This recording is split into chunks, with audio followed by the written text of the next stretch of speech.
The BONIG the morning of August 15th, 2157 started like any other day on Earth. People went to work. Children played in parks. No one looked at the sky and expected Death. Commander James Reed was drinking coffee in the observation deck of Lunar Base 7 when the sensors started screaming. He dropped his cup. The hot liquid floated in the low gravity as he rushed to the control panel. "Sir, we have contacts," said Officer Tom Burke, his voice shaking. "Hundreds of them. They just appeared in Earth's orbit." James stared at the screen. Massive ships, each one bigger than a city, surrounded the planet like wolves circling prey. They were dark, angular, covered in strange symbols that hurt to look at. "Try to contact them," James ordered. All frequencies. They sent messages in every language. Mathematics, music, anything that might show peaceful intent. The alien ships answered with fire. The first beam hit New York City. 1 second, 8 million people were alive. The next second, there was only a crater of molten glass where the city used to be. The shockwave could be seen from space. James watched in horror as more beams fell. Tokyo disappeared in a flash of light. London burned. Mumbai turned to ash. The aliens moved with cold efficiency, destroying one city after another. "Do something!" Tom screamed. "Fire the missiles! Do something!" But Lunar Base 7 was a research station. They had no weapons. They could only watch as their world died. On Mars Colony, Dr. Lisa Wong was teaching a class of 15 students when the emergency broadcast interrupted. The children went silent as the holographic display showed Earth burning. "Teacher," a small girl named Emma whispered, "Is my mom okay?" "She's in Paris." Lisa couldn't answer. Paris was gone. She pulled the crying child close and felt her own tears fall. Her parents lived in Beijing.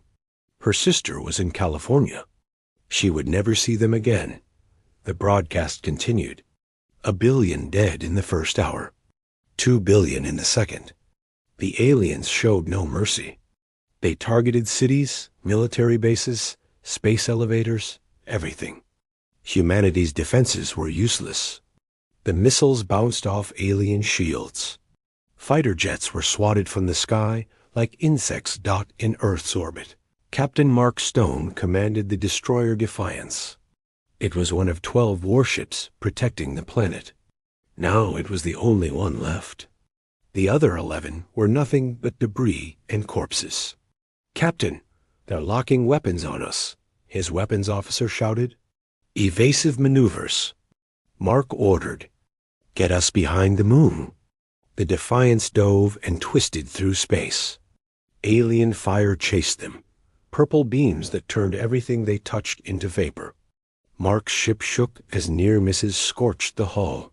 They barely made it to safety behind Luna's dark side. "Damage report," Mark said, trying to keep his voice steady. "Hull breaches on decks 4 and 6. Life support critical. We lost 22 crew members." The officer paused. "Captain, we're the only ship left. Earth's entire fleet is gone." Mark looked at his remaining crew. 43 men and women. Some were barely 20 years old. All of them had just watched their world burn.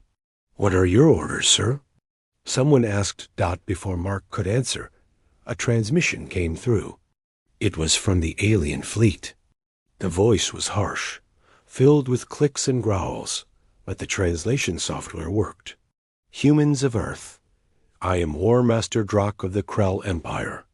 Your world belongs to us now. Your military is destroyed. Your cities are ash. You have 1 Earth day to surrender all remaining forces. If you refuse, we will hunt down every human in this system and kill them slowly. You cannot win. 40 species before you tried to resist. All of them knelt before the Krell. You will do the same." The transmission ended. On Lunar Base 7, James looked at his officers. On Mars Colony, Lisa gathered the survivors. On the Defiance, Mark assembled his crew. Across all the human bases, colonies, and stations, the same conversation happened. Some wanted to surrender. Better to live as slaves than die in space. But most had fire in their eyes. James broke the silence on the moon base. Send a message to all human forces. Tell them we're not surrendering. Sir, Tom said carefully, they'll kill us all. They already tried, James replied coldly. They murdered our families. They burned our home. If they think we'll just give up, they don't understand humans at all. On Mars, Lisa stood before the colonists. We vote now. Surrender or fight. Every single hand rose for fight. On the Defiance, Mark addressed his crew. They wanted to break us with fear. Instead, they freed us from it. We have nothing left to lose. So we fight. Not for victory. For revenge. The crew roared their approval.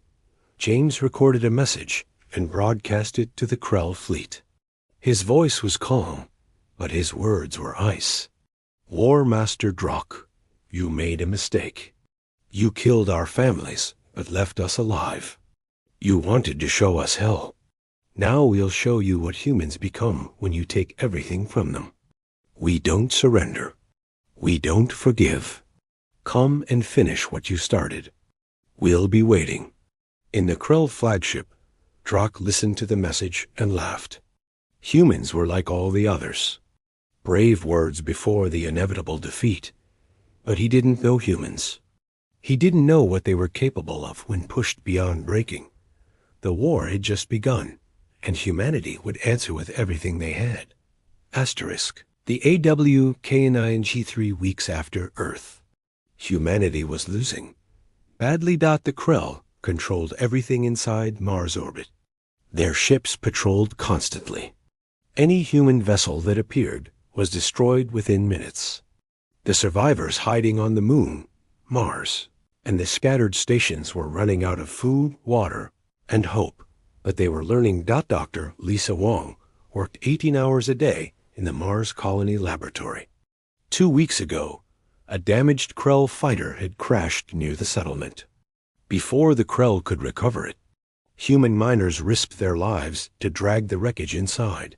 Now Lisa and her team were taking it apart piece by piece. Their technology is incredible, said Dr. Robert Chun, examining the engine core. This single power cell could run our entire colony for a year. But look here, Lisa pointed to the shield generator. See these nodes? They create an energy barrier that stops our weapons. But the system has a weakness. What weakness? Robert leaned closer. It's designed to stop fast-moving projectiles and energy weapons.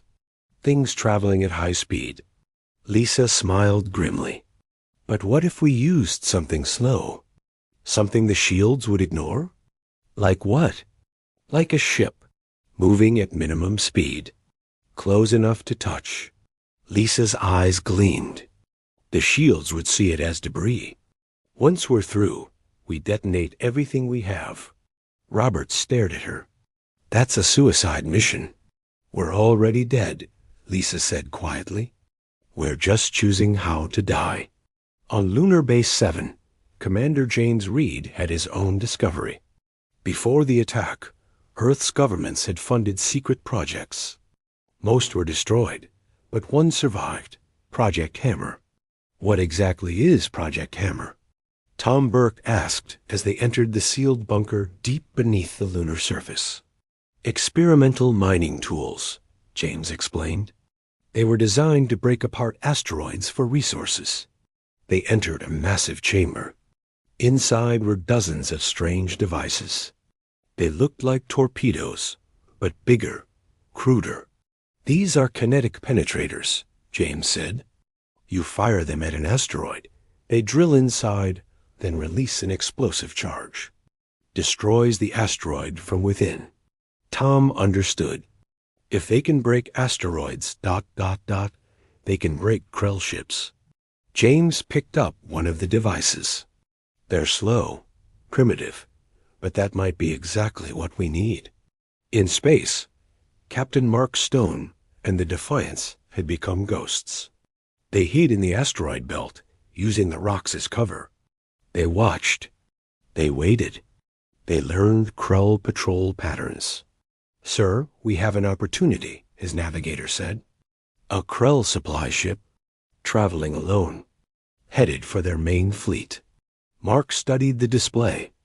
One ship, lightly armed, probably full of ammunition and supplies for the Krell fleet.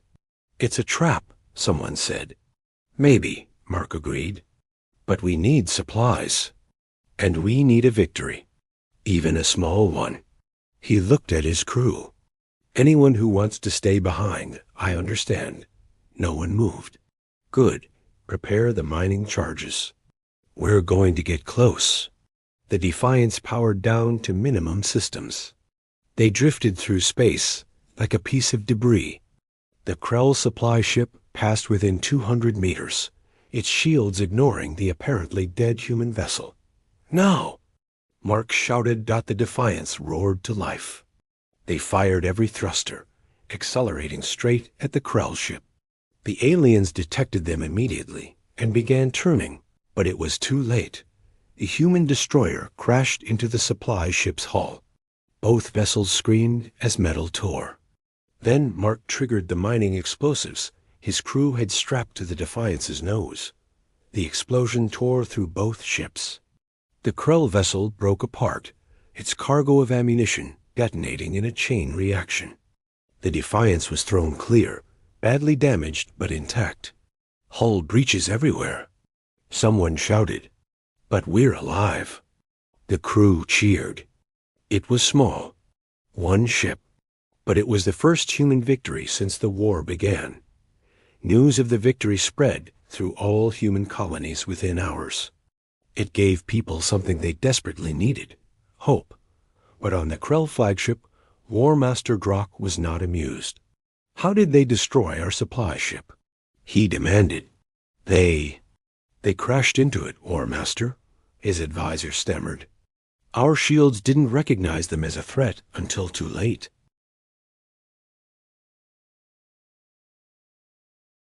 Drock's claws dug into his command throne. 40 species he had conquered. None had ever used such insane tactics. Ramming your own ship into the enemy? It was madness. "Send 3 cruisers," Drock ordered. "Find their remaining forces. Exterminate them." But finding humanity was harder than expected. The humans hid in asteroid fields. They powered down their systems. They moved only when sensors couldn't detect them.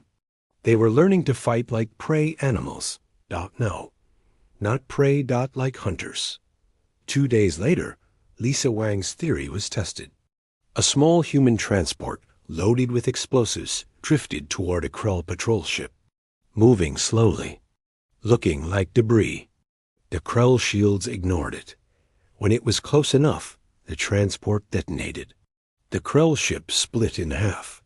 3 days after that, James Reed's kinetic penetrators destroyed a Krell destroyer.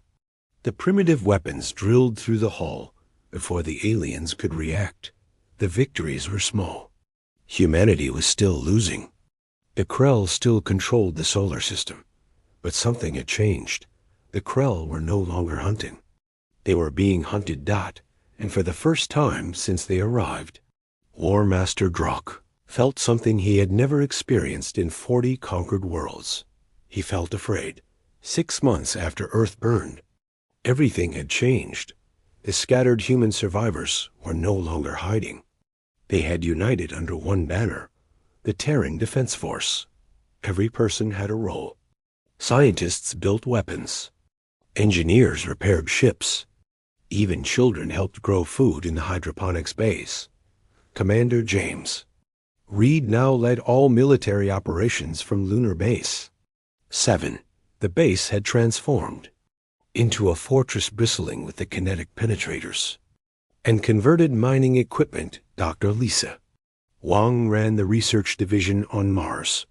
Her team had reverse engineered Krell technology and found ways to hurt them.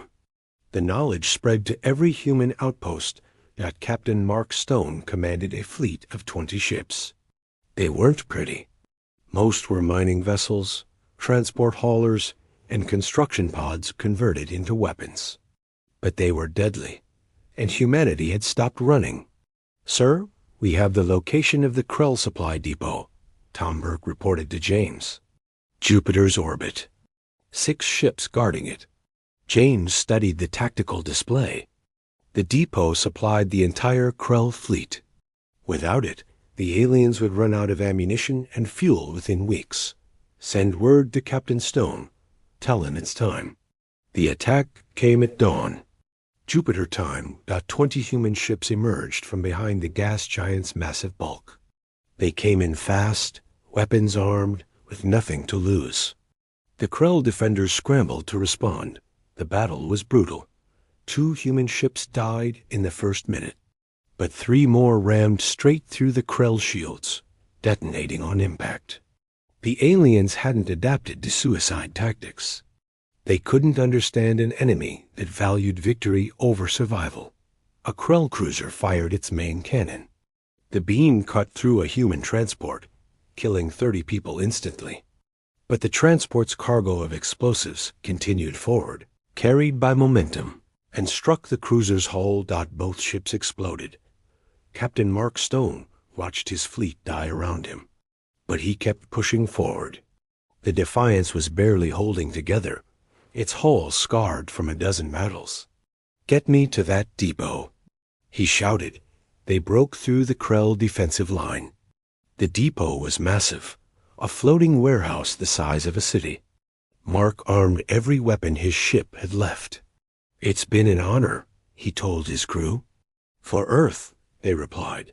The Defiance fired everything. Missiles, kinetic penetrators, even the mining lasers. The depot's shields flickered under the assault. Then Mark did what humans did best. He rammed. The Defiance smashed into the depot's core structure. Mark triggered the self-destruct. The explosion was visible from Mars. The depot and everything in it vaporized. The Krell fleet's supply line was gone, but so was Mark Stone and his crew. On the Krell flagship, War Master Drak received the news in stunned silence. 40 species he had conquered. None had ever fought like this. None had ever been willing to die just to hurt him. He sent an emergency message to the Krell Empire. "Send reinforcements. These humans are insane." The Empire responded with their main battle fleet. 80 warships. Enough firepower to destroy a solar system. The new commander, War Master Vex, had orders to exterminate every last human. Drak failed because he was weak. Vex announced to his fleet, "I will show these insects what true power means." The Krell Armada entered the asteroid belt between Mars and Jupiter. It was the fastest route to the moon, and the remaining human forces. They didn't know it was a trap. Humanity had spent 6 months preparing. They had hollowed out asteroids and filled them with explosives. They had hidden ships inside the rocks. They had turned the entire belt into a weapon. Now, James Reed gave the command. Asteroids exploded around the Krell fleet. Not from Krell weapons, but from human detonators. Rocks the size of buildings became shrapnel, moving at incredible speeds. The Krell shield stopped most of it, but not all. Then the human ships attacked from every direction. They came out of hiding spots in the asteroids. Small, fast, deadly. They swarmed the massive Krell vessels like angry bees. The battle lasted 6 hours. Both sides bled. Humanity lost half their remaining ships. But the Krell lost more. Much more. When the smoke cleared, 40 Krell warships were destroyed. War Master Vex's flagship was crippled, drifting powerless through the debris field. Human Marines boarded it. They fought deck by deck, room by room. When they reached the command center, they found Vex alive. James Reed himself came aboard. He stood before the alien commander and said nothing. He just stared. Vex finally understood. These humans weren't going to stop, ever, even if it took 100 years, even if it cost them everything. They would keep fighting until every Krell was dead or gone. You win, Vex whispered in broken English. We leave. James recorded a message, not just to the Krell, but to their entire empire, to every species they had ever conquered. I am Commander James Reed of humanity. 6 months ago, you came to our world. You killed 5 billion of us. You thought we would surrender. You were wrong. We have destroyed your fleet. We have killed your warriors. And we are ready to do more. Leave our system. Leave us alone. Because if you ever return, we will bring this war to every planet in your empire. We will never stop. We will never forgive. We are humanity. Remember that name. Remember what happens when you bring hell to us. We answer without mercy. The Krell fleet retreated. Within a week, every alien ship had left the solar system. Humanity had won. But the victory was bitter. Earth was still a graveyard. 5 billion people were still dead. The survivors numbered less than 10 million. They began the long work of rebuilding. The asteroid belt became their new home. They built stations and habitats among the rocks. They built weapons too. Many weapons. Because humanity had learned a terrible lesson. The universe was not empty. And it was not kind. They would be ready next time. They would always be ready. Asterisk.